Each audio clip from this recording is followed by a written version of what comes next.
जल्दी। मैं कह रहा था अमेठी से स्मृति ईरानी सुबह से एक बार भी आगे नहीं हुई, लगातार वो पीछे चल रही है। एक बार हुई थी शायद, नहीं, शुरू में हुई थी। मैं 2 घंटे से बात कर रहा हूँ और वो डिफरेंस बढ़ता जा रहा है। अब 20,000 से ज्यादा वोटों से पीछे चल रही है स्मृति ईरानी 20,000 वोटों से पीछे। बड़ी खबर, 18-20,000 वोटों से स्मृति ईरानी पीछे। अमेठी से बीजेपी के लिए बुरी खबर, सुल्तानपुर से बीजेपी के लिए बुरी खबर। मेनका गांधी वहां अभी भी पीछे चल रही हैं। ये उत्तर प्रदेश से कह सकते हैं, उत्तर प्रदेश से बीजेपी के लिए सबसे बुरी खबर है। उत्तर प्रदेश जो उनका सबसे स्ट्रांग वोट था, वो कमजोर दिख रहा है आज की तारीख में।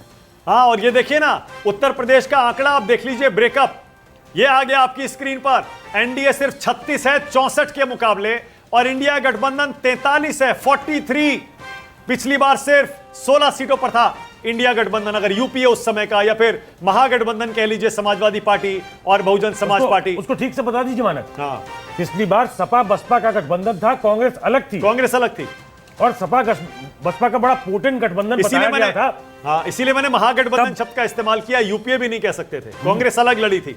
और इस बार देखिए यूपी में समाजवादी पार्टी इलेक्शन कमीशन की वेबसाइट के मुताबिक भी बाजी पलटती हुई दिख रही है रुझानों में। 533 सीटों के रुझान हमारे पास इलेक्शन कमीशन के मुताबिक भी आ गए हैं, जिसमें बीजेपी बहुमत से बहुत दूर है।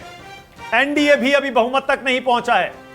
बीजेपी अपने दम पर 300, सवा 300, बल्कि 370 कह रही थी ऑफिशियली। बीजेपी बहुमत से बहुत दूर, एनडीए भी बहुमत से पीछे। इंडिया गठबंधन 255 पर और बहुमत से 17 सीटें पीछे। राजीव कुछ कह रहे हैं। पीएल पूनिया के बेटे तनुज पूनिया बाराबंकी से भी बहुत निर्णायक बढ़त के साथ है। वहां 1.5 लाख वोट उनको मिल चुके हैं, 1.5 लाख से ज्यादा, और वो 32,000 वोटों से आगे चल रहे हैं। तो ये जो उनकी लीड है शुरू से, और वहां 3 लाख वोटों की गिनती हो चुकी है, तो 30,000 से आगे होना, ये संकेत ऐसा है कि तनुज पूनिया लड़ाई में अच्छी तरीके से। पंजाब में बीजेपी साफ है, गुजरात में बीजेपी को 4 सीटों का नुकसान दिख रहा है। इस बार 4 सीटें इंडिया गठबंधन जीतता हुआ वहां दिख रहा है।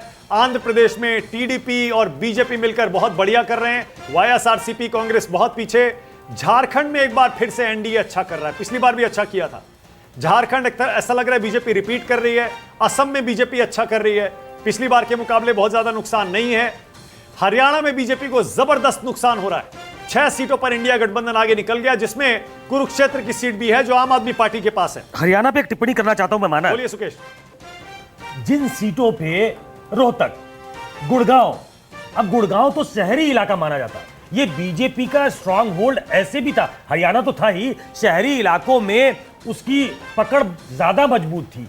वहां करीब 38,000 से पीछे होना, रोहतक में करीब 69,000 से पीछे होना, और पूरे हरियाणा में कई सीटों पे पीछे होना, ये एक अलार्मिंग बेल है, अलार्म बेल है बीजेपी के लिए।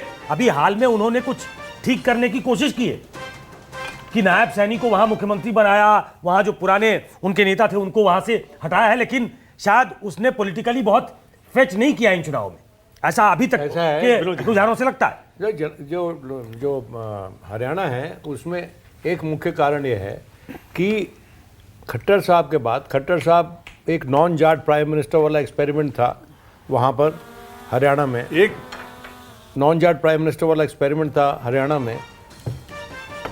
तो वो 10 साल तक चलाया उन्होंने वहाँ पर, लगभग 10 साल तक। तो उसकी जाहिर एंटी इनकम्बेंसी है।